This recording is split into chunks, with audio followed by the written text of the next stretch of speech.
Okay, so welcome to day 11 of revision. I'm really tired today, so I don't know how much we're gonna get done, but the plan is tomorrow, I only have 3 lessons. I get home relatively early. So the plan is tomorrow is our mega revision stream. We'll stream for 2, maybe even 2.5 hours.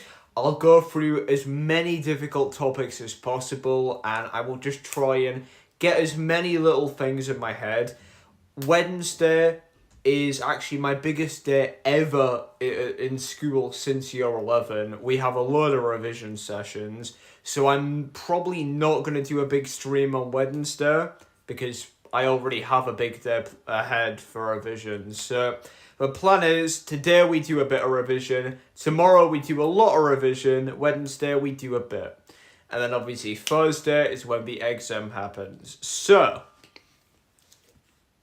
this is a 3-mark question that I found, and it's the structure of ATP, which I feel like people forget this. People forget the structure of ATP, and it's actually kind of important. So the structure of ATP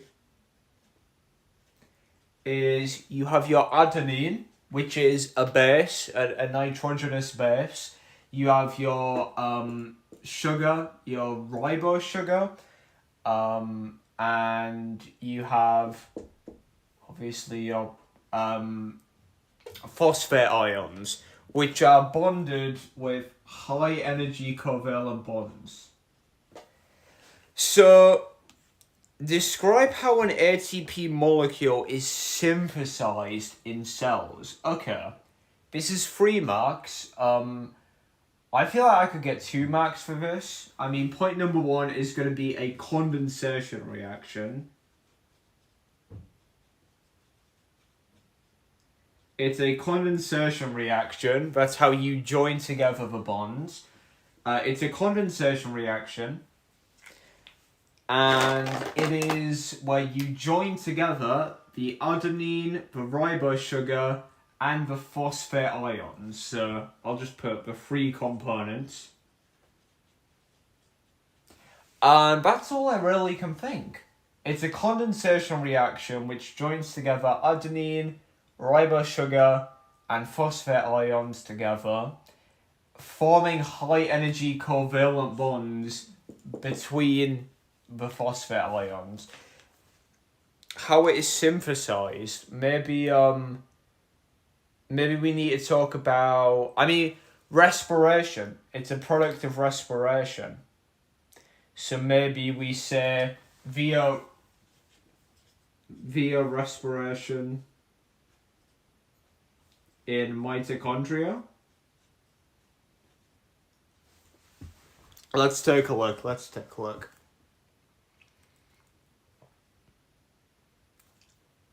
Condensation reaction from ADP. Oh, okay, hold on. So I thought it was referring to how is one made? How is it created from scratch? No. It's wanting you to say how they're made from ADP. Okay. They could have honestly worded that better then, because I was on about the wrong thing. Wasn't asking us about respiration. From ADP plus PI in organic phosphate. So yeah, ADP, adenosine diphosphate, is literally the exact same thing, except it's 2 molecules.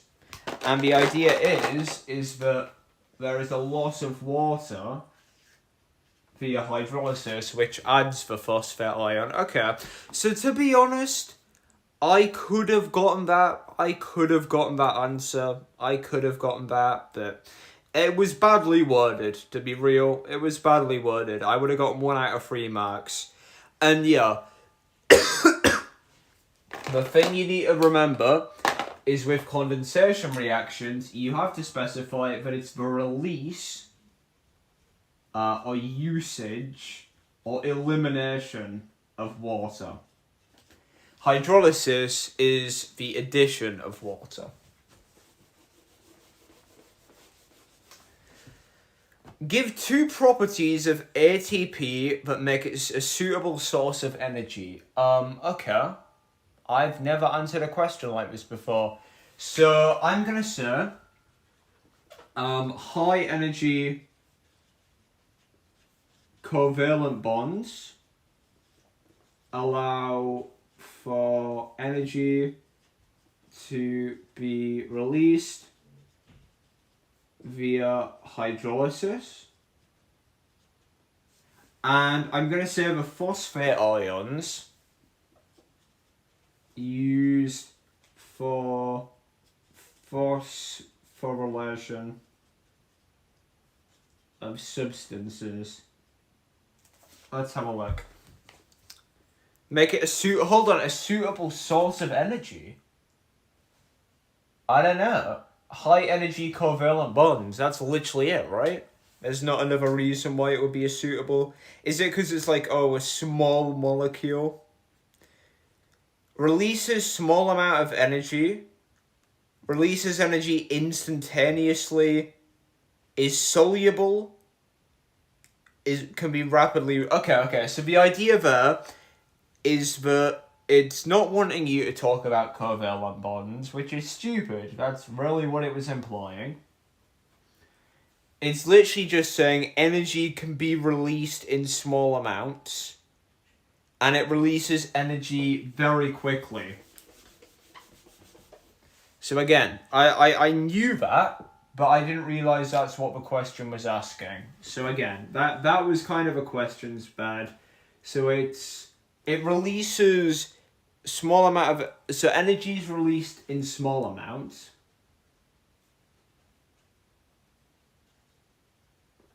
So small amounts of energy released, and it is a very fast reaction, or an instantaneous reaction. And that's why it's reliable. Okay.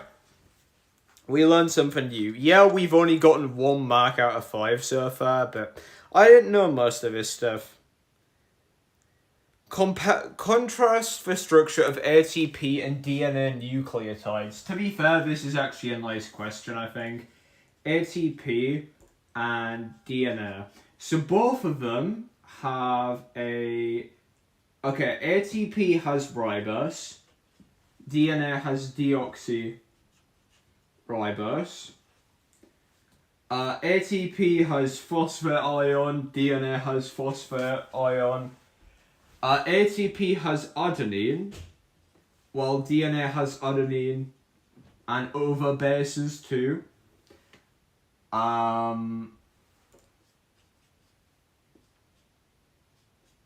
So I think those are your differences right there. Let's have a look.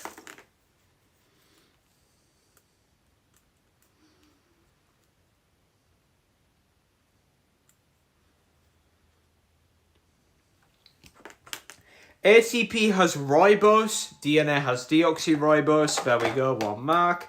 ATP has 3 phosphate groups, DNA has 1 phosphate group, so it's not ions phosphate group, sorry. ATP contains adenine, DNA nucleotides contain different bases. You could also accept a annotated diagram, which is nice. Okay, so I'm going to give myself so far. So far there have been how many questions? There's been a 3 marker where we've only gotten 1 because we misread the question. There was a 2 marker where we lost 2. That is 3 marks right there. So we're 50% so far. ATP is produced in the mitochondria. Describe how you would use cell fractionation. Okay. How would you use cell fractionation? Okay. So firstly, you are going to homogenize and filter the tissue. So homogenize and filter solution. Now it doesn't tell you to include solution, so we're not going to. So describe how you would use self-fractionation techniques to observe a sample of mitochondria from liver tissue. So you would homogenize and filter the tissue. That's a mark. You would put in a centrifuge. You would use an ultra centrifugation, and you would then filter to remove debris. So remove nuclei debris. And then you would repeat at a higher speed to get, obviously it's going to be a rich pellet of mitochondria. Let's see though, because I mean that's kind of what the mark scheme asks you to say in regular. So homogenize the tissues. So homogenize the cells. Okay. Yeah, so homogenize, so that's a mark. I said and filter. Filter to remove large debris, yep. Centrifuge at a lower speed to separate nuclei / cell fragments. So I guess I could have been a bit better with the wording there and said remove nuclei debris. So you would obviously centrifuge it at okay, so I'll say use an ultracentrifuge at a lower speed to remove nuclei / heavy cells fragments. Okay. And respin at higher speed to get mitochondria in pellet at the bottom. There you go. So I honestly think that would be 4 marks. The only thing I didn't say was a supernatant, which is that word for which I've actually been looking for ages, so that's interesting. Allow perform centrifugation until mitochondria obtain for 2 marks. Okay. Not that bad then, not that bad. This is a structure of an antibody. Structure A is the light chain. B... Oh, hold on. No, structure A is the variable region. Structure B is the disulfide bridge.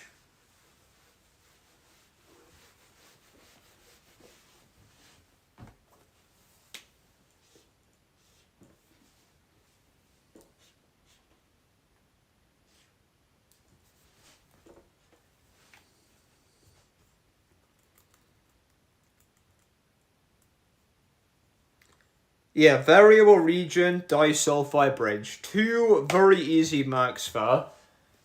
I was going to say heavy chain, light chain, but this whole region is for light chain. This right here, that's the binding site of a variable region. Give evidence of a diagram to explain why antibodies have a quaternary structure. So it's multiple polypeptide chains joined together.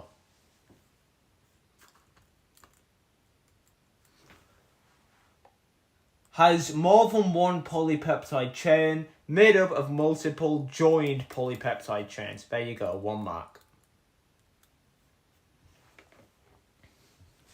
Pretty decent 1 mark there.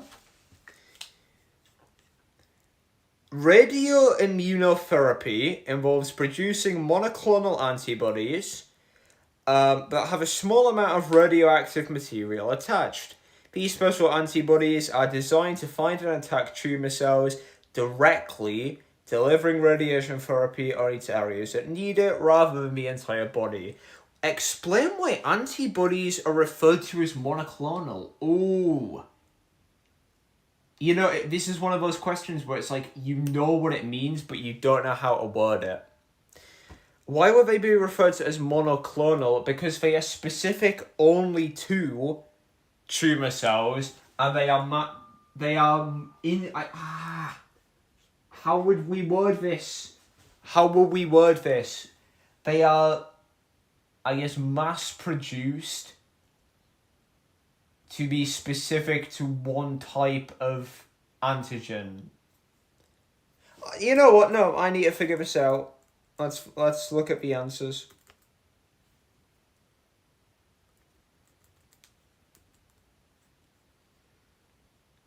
Produced from a single clone or produced from the same B cell. Okay, you know what? I knew it had something to do with B cells, but I didn't really know how to word it.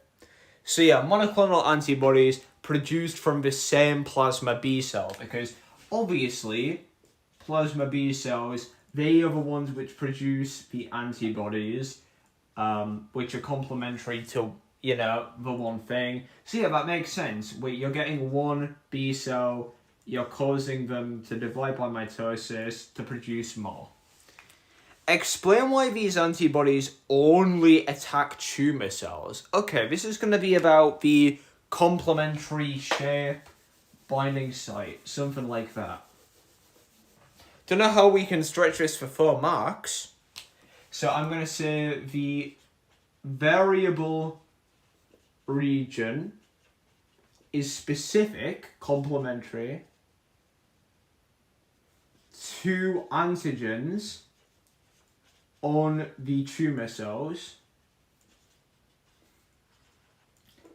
This means it will only bind to the specific antigens, will only bind to the specific antigens. So yeah, the variable region is complementary to the antigens on the tumor cells, which means they will only bind to the specific cell targeted. I don't know how else would you stretch that into 4 marks? Explain why monoclonal antibodies only attack a specific cell. Yeah, because their variable region is different. I guess we could add, really, if we wanted to milk it for more marks, how other cells' antibodies might not be complementary. I don't know. You know what? I'm curious. I'm curious what they want me to say about that. I'm curious what they want me to say about this.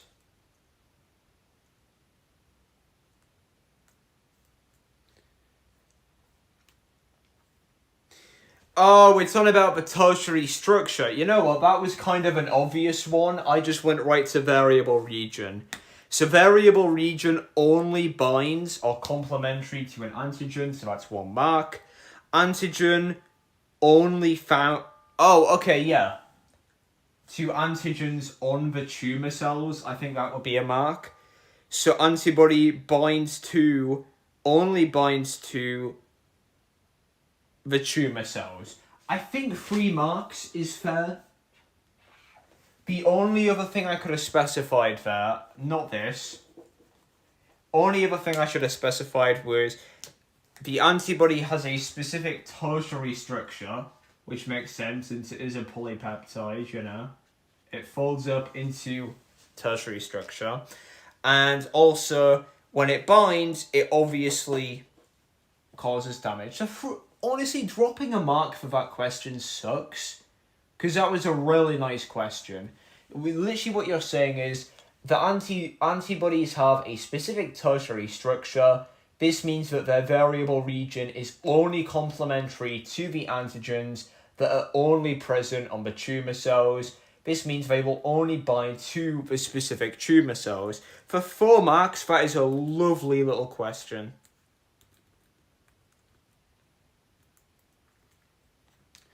Cellulose is a carbohydrate found on the cell wall of plants. Cellulase is an enzyme that can digest cellulose. Suggest the type of organisms that produce cellulose. Maybe like plant diseases, because then they would need to break down the cell wall in order to actually, you know, get into the cell. That's my theory right there. That's my hypothesis. I'll put diseases. We'll come back to that one. Cellulose is used in the process of making bioethanol to obtain sugars for fermentation. A student recreated this process in the lab by grinding up a sample of shredded paper with water to create a pulp.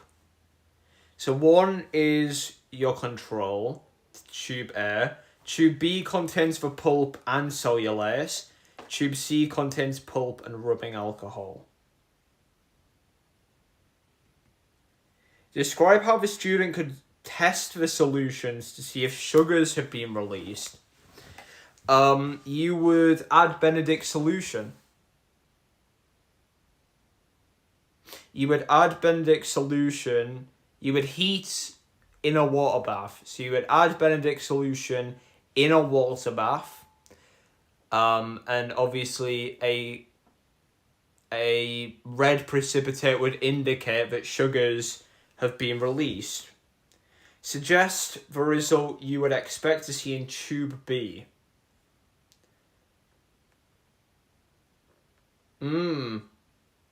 Basically, okay. But firstly, yeah, we'll say heat with Benedict's, and then I'll just put, that colour red. Suggest and explain the results you would expect to see in tube B. So what we literally have here is a test tube, I'll just draw it like this, with a shit ton of paper in. Soggy paper. And then we've added an enzyme which breaks down the cell walls.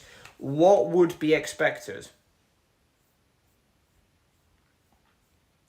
I'm going to say that you would expect to see a red precipitate because paper is comprised of,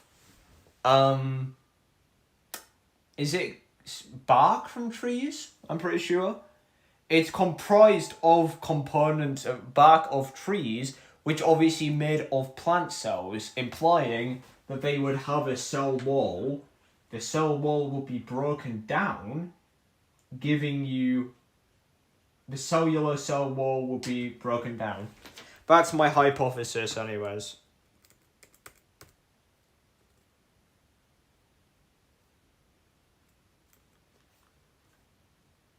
Okay, so question 1 was right. It was a pathogen. So I said disease because I'm an idiot. It's a pathogen. I guess would you have gotten it for saying disease? Maybe. Adds Benedict's reagents, boil/heat. I feel like I would get that for saying put in a water bath. That's something AQA is very specific on. Red/orange precipitate produced because the cellulose is hydrolyzed into cellulose hydrolyzes the cellulose to produce glucose. Okay, I would have gotten a mark. You know why? Because I completely missed the point of the question. The paper... See, I went on a whole rant there about how it's made up of components from trees and they contain... No. It's much easier than that. It's why would it give a positive result? Because it contains glucose. Because the cellulose is broken down. That was a very easily missed question there that I could have gotten.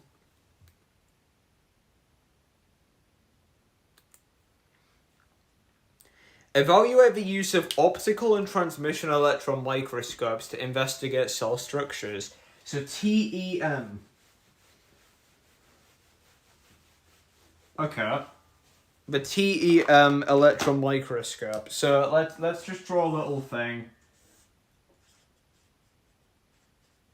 And transmission. Number 1, obviously this has a higher resolution. I don't know whether you need to explain why, but in summary, it's because the wavelength of light is too big. The wavelength of electrons is a lot smaller, meaning that the electrons are able to, reveal. So for transmission, because of a higher res, you're going to be able to see individual organelles. Transmission, however, is going to be in false colour / black and white. Meanwhile, this is going to be in true colour.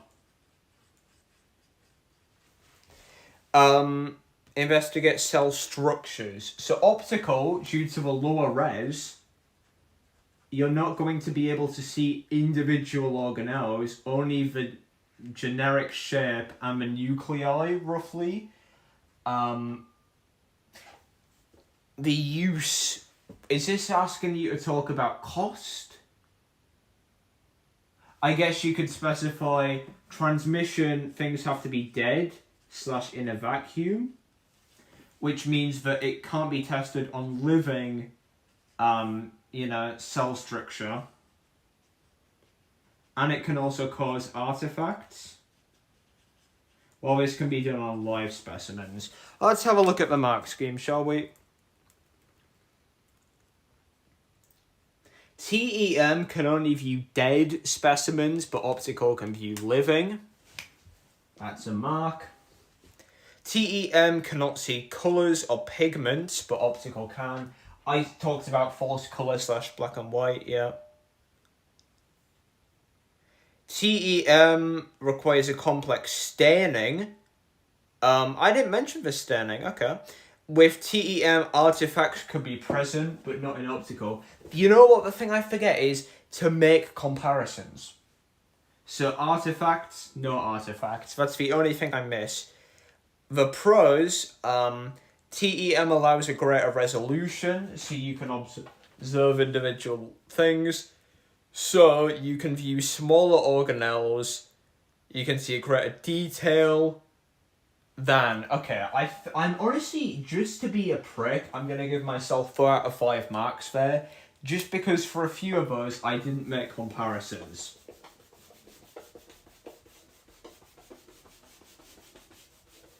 Final question, and then we'll give ourselves a grand total. This is going to be about phagocytosis, I believe. Describe how a phagocyte identifies and destroys a pathogen. Oh, now hold on. I don't know this, so I'm going to put it recognizes antigen of pathogen. Okay. And we know the rest. It's going to engulf and place in a vesicle. This vesicle is going to fuse with the lysosome to form a phagosome, which is going to release hydrolytic enzymes via endocytosis, which is going to cause the digestion of the pathogen. And as a result of that, it's going to become an antigen-presenting cell. That's phagocytosis. But I don't know how it recognizes it. I'll be completely honest, I don't recall. Phagocyte attracted by a chemical recognizes the foreign antigen. See, it recognizes antigen of pathogen. That's a mark. Pathogen engulfed. Enclosed in a vesicle, fuses with lysosome to form phagosome. Lysosome contains enzymes. Pathogen digested. Nice and easy 5 marks. Alright. 1, 2, 3, 4, 5, 6, 7, 8, 9, 10. We'll do that again. 1, 2, 3, 4, 5, 6, 7, 8, 9, 10, 11, 12, 13, 14, 15, 16, 17, 18, 19, 20, 21, 26. 26 out of 1, 2, 3, 4, 5, 6, 7, 8, 9. 26 out of 34. Which seems bad, but I did give myself a couple of marks there. I dropped myself a couple of marks off because I wanted to make sure I was doing it well. So that's 76%. That would obviously be an A. I'm trying to recall what I got yesterday.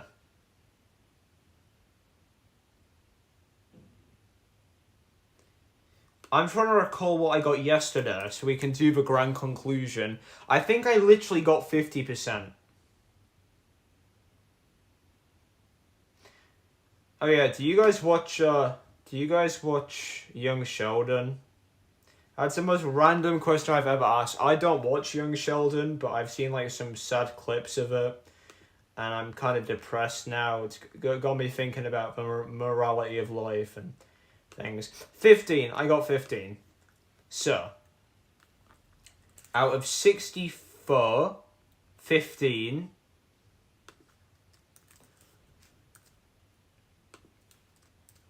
That 64%, that would be an A. That would be an A. And you know what? I'm going to even be a prick. I'm going to drop myself one extra mark. 63%. There you go. That's an A. That's a great A. And guys, I'm not being a prick. I'm absolutely not being a prick here. But let me just say, I did that with... Today, I woke up, I've had like 6 hours sleep, I'm knackered. And look at how many questions I got right, just with a common knowledge, right? Yeah, I missed out on some pretty basic information, which in an exam, with a little more revision, I totally would have gotten.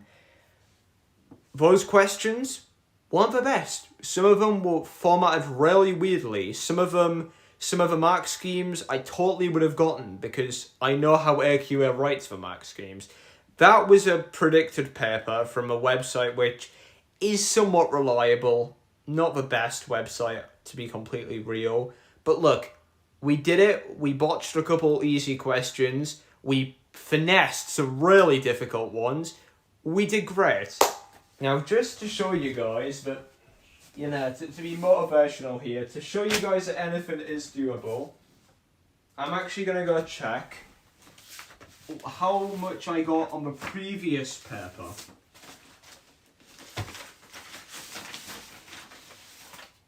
Now, to be honest, I didn't do every question, so this isn't going to be an exact 100%, but all you guys need is 55% for an A. That's it. How many did I get in this question? Or am I going to have to recount it? I bet I'm going to have to recount it, aren't I? Waste man, what's that? I've never been one. I guarantee you I'm going to have to recount this. While I'm doing that, I just want to let you guys know that I am working on a brand new video game. Haven't actually started development of it yet. We're currently in the planning phase, but... just letting you guys know that I am working on a final Joseph vs. Red game. If you guys would like to give me some suggestions on that, any ideas, please let me know as quick as you can, because once we stop, the grind never stops. Okay. I'm going to count how many marks we got for the past paper I did a couple of weeks ago. So... correct, wrong. 1, 2. 1, 2, 3.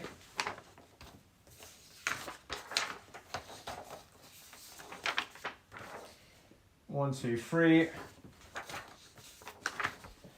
1, 2. 1, 2, 3. 1, 2, 3. 1. 1, 1, 2, 3, 4. 1, 2, 1, 2.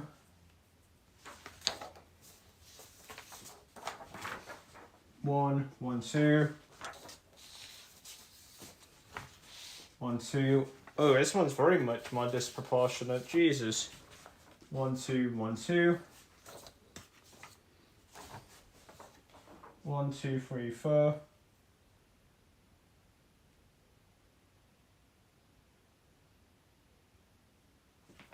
1, 2, 3. Yeah, this one's way more disproportionate. I'm getting a lot more wrong here. 1, 2. 1, 1, 2, 3, 4. 1, 2, 1, 2, 1. 1, 1, 2, 3.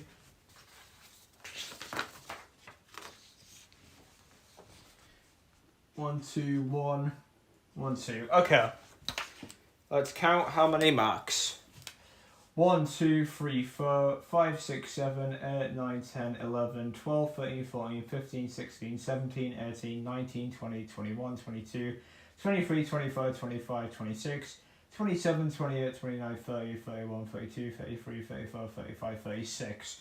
So 36 correct, which is actually less than we got this day, which is great. 1, 2, 3, 4, 5, 6, 7, 8, 9, 10, 11, 12, 13, 14, 15, 16, 17, 18, 19, 20, 21, 22, 23, 24, 25, 26, 27. So 36 out of 36 plus 27. Let me just Google what that is. 36 out of 36 plus 27 gives us 57%. So, we got 57% on the previous quiz. Bear in mind I didn't do every question, so that could be a little less or more. And in the quiz that we've just done, I got 63%. Let's average that out at 60% between both quizzes. That right there is a grade A. I'm just telling you guys straight up that is.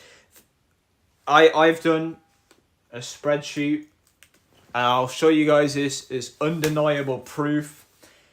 The grade boundaries for AS Biology have never gone above. They have never, ever gone above. The required marks, the average percent required is 55%. Okay?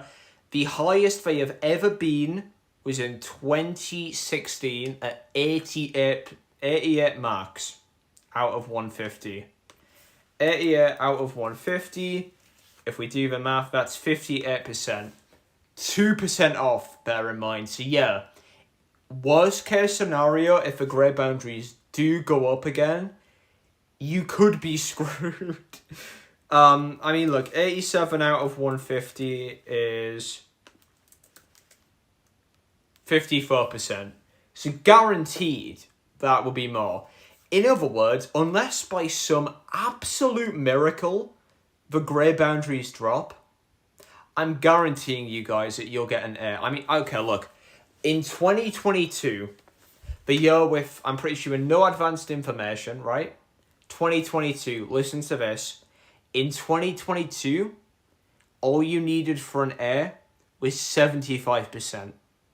That's 50%. 50%, bro. That is lovely. So, honestly, if you guys are stressed for this exam, just think here about what I've done.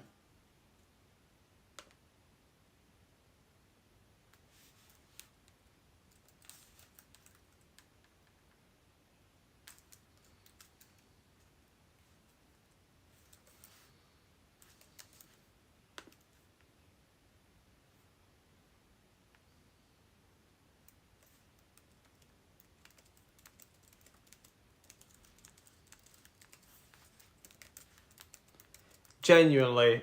I'm going to wrap things up. So, from that, what can we infer that we need to improve? A little bit of wording. Most definitely. We need to get a little bit of wording right.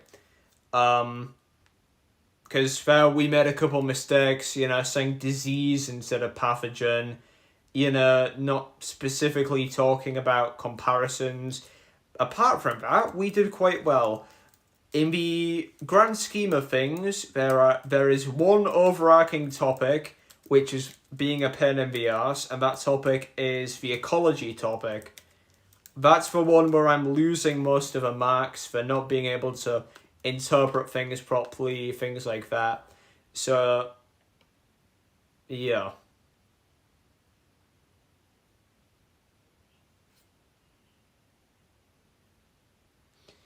Here's something I've just added to the spreadsheet. If you got, by some miracle, 10 marks on your previous biology paper, which sounds impossible, you know, that's a lot of mistakes, you could still get an A, so long as you got, like, 90% in the next one. Realistically, I think I got about 40 marks in that paper, because it wasn't a nice paper. There were some bad questions. What this spreadsheet is telling me, from the math which I've done myself, what this spreadsheet is telling me is that all I need for a C, for an A, sorry, all I need for a grade A is 43 marks. That is incredibly doable. That is so doable. That is doable. 43 marks. Look, we got 26 marks there. So I would have needed to get what? 17 more? That's absolutely doable. 26 marks. And look at how many we dropped. 1, 2, 3, 4, 5, 6, 7, 8, 9. 9 marks. And there, I would have only needed, what? Like, I don't know. I'm not good at math. In that whole paper, I would have gotten 41. That whole paper. If I had got 2 more marks, I would have absolutely passed the exam with flying colours.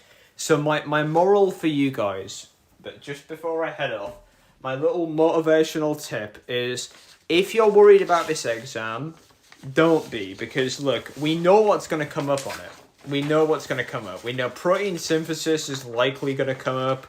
We know we're not going to probably get anything on enzymes or proteins.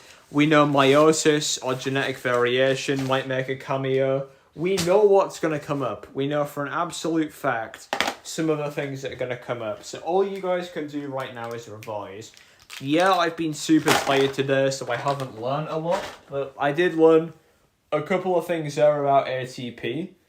But if you're talking about hydrolysis or condensation, you will get 2 marks just for saying hydrolysis and then saying that it's, you know, an addition of a water molecule. You now know, obviously, a couple more things like that. So, yeah. Mention the tertiary structure.